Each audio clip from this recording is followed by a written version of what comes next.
Let's talk about the biggest lie modern society has sold to men. It's a lie wrapped in honor. It's a lie that sounds like responsibility. The lie is this: I am doing all of this for them. You know the routine. You wake up before the sun. You grind at the office. You build the business. You take the late calls. You answer the emails at the dinner table. You are exhausted, running on coffee and sheer willpower. You are building an empire.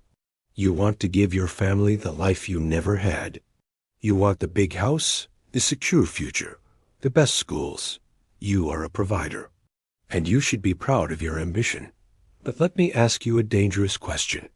When you finally come home, close your laptop and look at your child. Are you actually there? Or is your mind still at the office? Are you physically sitting on the rug playing with blocks, but mentally calculating tomorrow's revenue? When she looks up at you with those bright eyes, showing you a drawing she made, do you give her your full, undivided soul? Or do you give her a distracted nod while checking your phone? We convince ourselves that providing money is the same as providing love. We trade our time, the only non-renewable resource in the universe, for external wealth, telling ourselves that one day, when the business is stable, when the promotion is secured, then we will have time to be a father.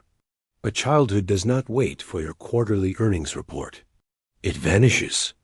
And if you are not careful, you will wake up one day in a very expensive, very quiet house, realizing that you successfully built a fortune, but became a stranger to your own children. 2,000 years ago, the Stoic philosopher Seneca looked at the wealthy, ambitious men of Rome and saw the exact same tragedy. Men were exhausting themselves to gain status, wealth, and power, constantly delaying their actual lives for a future that was never guaranteed. Seneca wrote a masterpiece called On the Shortness of Life. In it, he delivers a brutal truth. He said, "It is not that we have a short time to live, but that we waste a lot of it." Seneca observed that men guard their private property with extreme violence. If someone tries to steal your car or your money, you will fight them.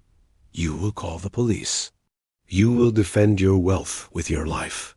Yet, when it comes to time, we let anyone and anything steal it. We let social media steal it. We let toxic clients steal it. We let unnecessary meetings steal it. Seneca wrote, "People are frugal in guarding their personal property, but as soon as it comes to squandering time, they are most wasteful of the one thing in which it is right to be stingy." As a father, your time is not just your own. It is the currency of your child's emotional security. Your daughter does not care about the balance in your bank account. She cares about the balance of your attention. A 5-year-old does not understand the concept of a mortgage or an investment portfolio. She only understands presence and absence. If you are constantly telling her, "Not right now, Daddy is working," you are teaching her that she is second place. You are teaching her that the glowing screen is more valuable than her voice. If we turn to another great Stoic, Epictetus, we find the core of all Stoic practice, the dichotomy of control. Epictetus taught that there are things up to us and things not up to us. Let us apply this to your daily grind. You do not control the economy. You do not control if a client signs a contract today. You do not control the market, the competition, or the algorithm. But you do control where you place your attention. Attention is your most valuable asset. It is the only thing you truly own. When you are sitting at the dinner table with your family, but your mind is worrying about an email or a lost deal, you are suffering for something outside of your control. And worse, you are sacrificing something completely within your control, the present moment. Marcus Aurelius, the emperor of Rome, commanded himself, "Confine yourself to the present." He ruled an empire. He had more stress, more problems, and more enemies than you and I will ever face. Yet he knew that when he was in the room with his children, he had to be in the room. To be everywhere is to be nowhere. Multitasking is a myth that destroys intimacy.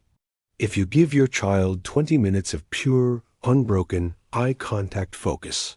It is worth more than 3 hours of you sitting on the couch next to them while scrolling through your phone. Quality of presence will always defeat quantity of time. So, how do we fix this? How do we stop the hustle from bleeding into our homes? You need a Stoic boundary. You need a transition ritual. In ancient times, when a Roman soldier returned from the battlefield, he did not wear his blood-stained armor to the dinner table. He took it off. He washed his hands. He transitioned from the role of warrior to the role of father and husband. You must do the same. Today, your smartphone is your armor. It is your weapon. It is where the battle of business happens. Do not walk through your front door with your weapon drawn in your hand. Create a boundary. When you pull into your driveway or before you step off the train, take 2 minutes. Close your eyes. Breathe. Tell yourself, the workday is done. What is unfinished will remain unfinished until tomorrow.